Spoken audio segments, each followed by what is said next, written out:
ஆன்மீக நண்பர்கள் அனைவருக்கும் அன்பு கலந்த வணக்கங்கள். இன்றைக்கு நாங்கள் ஆன்மீகம் சம்மந்தமான பதிவில் பார்த்தீங்கன்னா, வஸ்திர தரித்திரம் பலன்கள் என்ன அப்படின்னு சொல்லி பார்க்கலாம் வாங்க. நாம் உபயோகப்படுத்தும் வஸ்திரங்கள், நம்ம உடலை மறைக்கும் துணிமணிகள் எப்பொழுதும் சுத்தமாக இருக்கணும். அசுத்தம் நிறைந்த வஸ்திரங்களை தரித்திரம் தாண்டவம் ஆடுகிறதுன்னு தான் சொல்லணும். அதாவது வீட்டில் பழைய வஸ்திரங்கள், கிழிந்த துணிமணிகள் இருந்தால் அதை நாம் என்ன செய்யணும், என்ன செய்யக்கூடாது அப்படின்னு சொல்லி நாம் இன்றைக்கு ஆன்மீகம் சார்ந்த பதிவில் பார்த்து தெரிஞ்சு கொள்ளலாம். நாம் பயன்படுத்திய வஸ்திரங்கள் மூலம் நமக்கு மற்றவர்களுக்கும் தரித்திரம் வருவதற்கு வாய்ப்புகள் உண்டு. அப்படி வராமல் இருக்கணும். இதையெல்லாம் தெரியாமலும் செய்யக்கூடாது. நாம் அணியும் உடை பரிசுத்தமானது.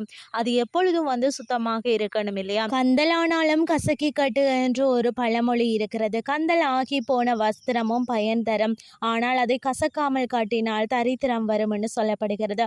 எப்பொழுதுமே ஒரு முறை உடுத்திய அழுக்கு துணிகளை துவைக்காமல் மீண்டும் மீண்டும் உடுத்தக்கூடாது. இந்த செயல் உங்களுக்கு வறுமையை உண்டாக்கும் என்று சாஸ்திரங்கள் கூறுகிறது.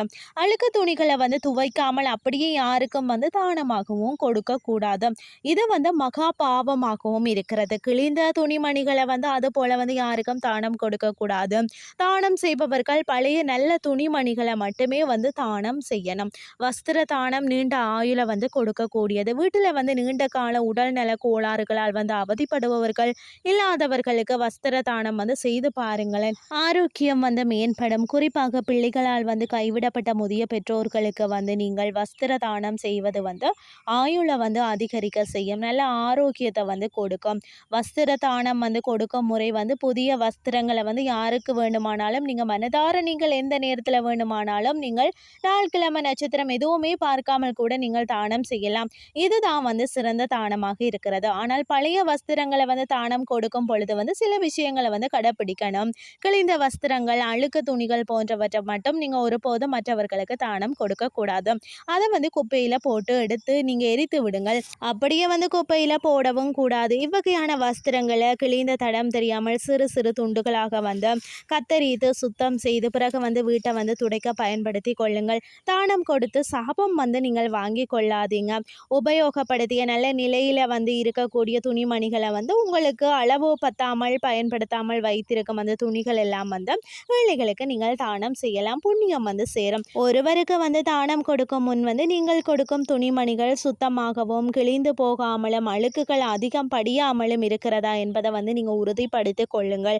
ஒரு முறை துவைத்து காய வைத்த பிறகு கூட நீங்கள் சேகரித்து வைங்கள். பிறகு இந்த வஸ்திரங்களை மற்றவர்களுக்கு தானம் செய்யலாம். இப்படி துவைக்கும் பொழுது கொஞ்சம் கல்லுப்பை போட்டு துவைப்பது தரித்திர தோஷங்கள் நீங்கும் என்று சாஸ்திரங்கள் கூறுகிறது. ஒருவர் உடலில் எப்பொழுதுமே ஒட்டி கொண்டிருக்கக்கூடிய இந்த வஸ்திரம் அவர்களிடம் இருக்கக்கூடிய ஒருவித கெட்ட சக்திகள் ஈர்த்து வைத்திருக்கும்.